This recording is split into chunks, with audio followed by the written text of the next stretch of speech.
morning, ladies and gentlemen. I am Meadsy69 and we are back with another Chinese tank destroyer. This time it is the WZ-111G FT, which is the tier 9, and I'm liking this. I really am liking this. Some people actually prefer this than the tier 10. I'm not so sure. You can compare it again with the Object 704, but to be honest, I don't know. I think this tank is more troll with the armor wise than the Object 704, but the DPM, the 704, is way above this tank. It's a lot smaller, it's a lot quicker. The reload is a lot quicker on the 704, but it's still a nice tank. So it's got two guns. So it's got the 152, which gives it a 2,534 DPM, and that gives also 290 penetration. The damage 640, and that is with the 152. The caliber 152, rate of fire 3.96, reload is a 15.16 second reload. So if you move over to the other tier 10 gun, which is the 130mm, you have the rate of fire goes up to 5.94 and the reload goes down to 10 seconds. So it's like 5 seconds knocked off compared to the 152. And then the DPM it's only ever so slightly higher. It's 2,700. So 2,700, 2,500. So 200 DPM less on the 152. But I do use this tank with the 152. It is more fun doing the big damage. And let's just have a look. So we've got the dispersion 0.362, aim time 2.26. Gun depression is 6 degrees with a 15 degrees elevation, 12 degrees aim and arc left and right. Speed 35, which we're going to have a look at the Object 704. It is ever so here we go. So the Object 704, let's zoom that in. So 3,200 on the 152. The reload is 11.8 seconds. So that's like 4 seconds less than the WZ. Speed 37. So that, as I've said, it's ever so slightly the same. It's not much different as in with the speed. Again, 6 degrees of gun depression. Aim time 2.26, dispersion 0.353. So other than the reload and the DPM, it's not much different to the 704. It's not much different at all. And while we're here, we might as well have a look at the armor. So as you see, that big gun manlet is spaced armor. 261 mil there, and again, if you angle, the more you angle, the more effective your armor will be, but then your bottom plate will become weak. But because this gun mantlet is just so big, if you're face hugging a tank, you just wiggle that around, or not even just face hugging, if you just wiggle it around when someone's aiming at you, they're going to find it very hard to get the spot that they need, and they're going to hit that gun mantlet. I've been hit on that mantlet so many times because it's just so big, and which is a good thing. The hatches on top are not big; they're quite small hatches, so it's a very, very troll tank. So we're going to get into some battles now, and we're going to show you just how it plays. So we have 3 battles to show you, 2 of my own and then 1 from one of my clanmates who had literally saved up all his XP. He's got all the tanks in the game and he just bought the whole line, going down from tier 10 all the way down to tier 6, just so he can get the aces nice and early. So, but first up, it is me, and it is Fort Despair, and we are in a tier 10 game, and we've got a nice shot onto that, the pattern. And we are going to flank round. Most of the team are still around that area. There is an E4 behind me, and we do take a shot from him, but we do get that bounce from the E5. And that's a tier 10 heavy tank bouncing. And that's what I mean about this gun mantlet. It is just so big. If you go hold down and wiggle, there's just so much percent chance that you're going to bounce, because it is a big gun mantlet. And we have lost half our hit points, but the team are now pushing. The Reds are in quite a bad position. Our back chat is dealing with the E4, so now I don't have to worry about him. And we can poke forward and we can get closer to the enemy. We have an E5 there. We have our team pushing on the other direction, and we get the side of SE-100. One of my teammates shoots him and almost wrecks him. He's only on 200 hit points now. And because of the reload, we're just going to hide behind some cover while we are reloading, which I would definitely recommend you.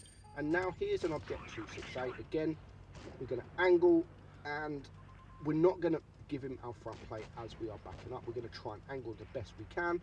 And he doesn't get a shot on us. Now we can poke forward again, object 268, and we're going to get a bounce from him. 640 bounce.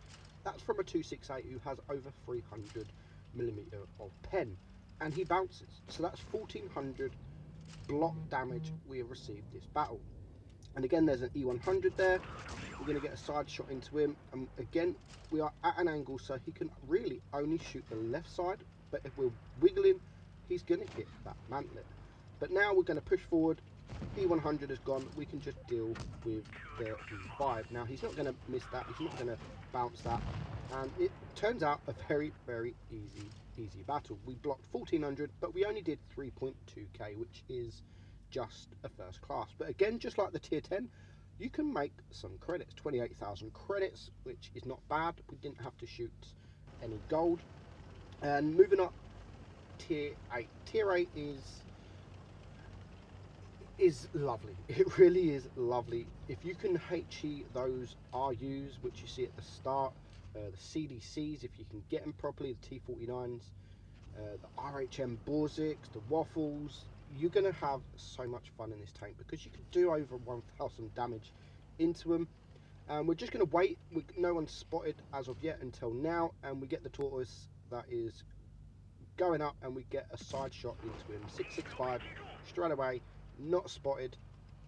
All our team are pushing up, so there is the WZ-111 up there, the ISU, there's an IS-5, we know the tortoise is there, so we're just going to wait. We're not going to rush in. All my team are here, so they've pretty much got this side covered. A couple of my team, the ISU 152 there, is in the middle, so we are in a pretty solid position. Now the mistake the enemies make, they have two mediums, we only have one. This is a failed attempt at HE into the CDC, but their two mediums should have flanked around. If they would have flanked around, they would have got me, they would have got our heavy that is on his own by the cap, but they didn't. They made that big mistake, so they decide to push up with the heavies, especially a CDC. A CDC in tier 9 battle is not that great when you are facing a bunch of heavy tanks. So in a bad position here. So now we are going to push forward. We've saved our hit points. We're going to do 800 damage into the WZ-111, and then we're going to leave him for our team to deal with. And then we're going to push around. So we've got the tortoise here. The ISU 152 is getting shot. There is an IS-5. We're going to push him. There's a waffle, but there's no problem at all. The STA is going to die very soon, and it's 6-on-3 already.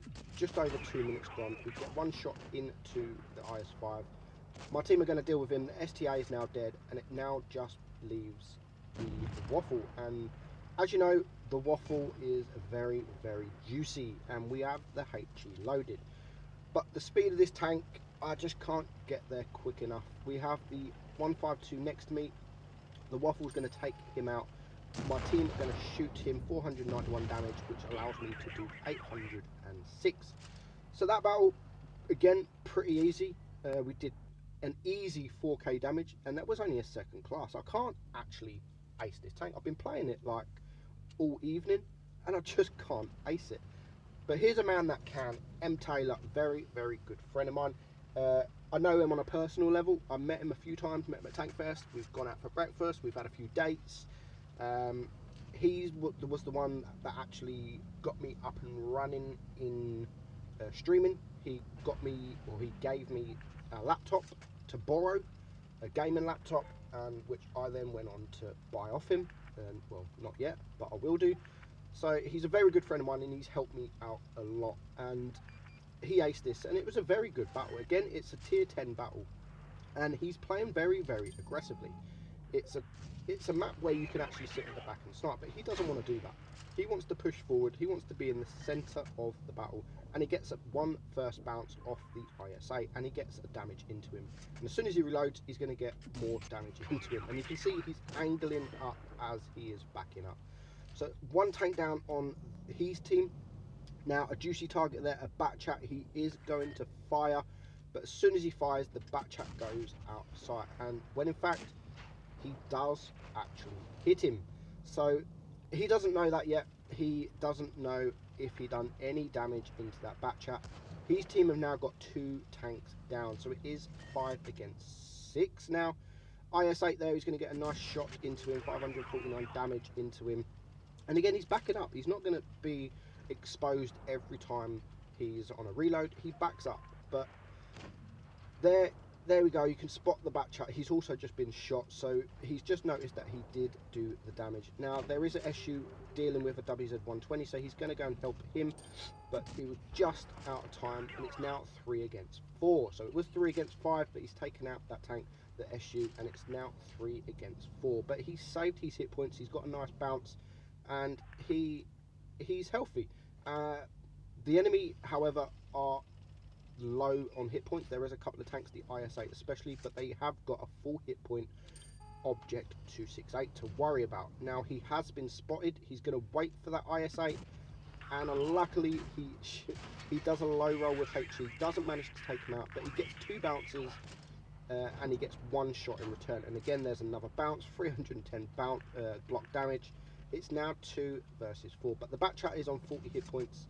There is the object 268 full health there, and there is that IS-8 who is a 1 shot. So it shouldn't be too much of an issue. The only issue is that object 268. So there is a T62, sorry, forgot about him.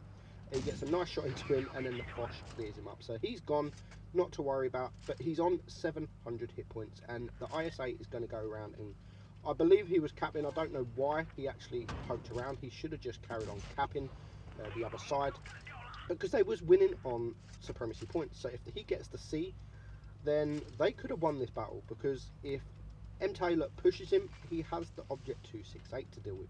And now he's in a situation now, he's above a hill, and look at him, he's just showing the gun mantlet, and he gets that bounce. So his block damage has gone to 2,830, just above his damage, but he gets a nice 717 roll. And just look what he's doing here. He's trying to look at the gun, he's trying to get him to look at the mantlet, and that's exactly what he does. And now his block damage has gone to 3,400 damage. He gets 1 final shot into him, 649, and his teammate is going to come and take him out. So 2 kills, 3.4k block damage, and it shows on the screen there 4.1k damage, but in fact he did do more because he got the back chat, so he done 5k damage. But overall, I enjoy the tank. It's a very good tank, and it actually plays it's a bit different to the Object 704, so it's quite nice to have that variety. But for now, I'm Meadsy69, and I'll catch you soon.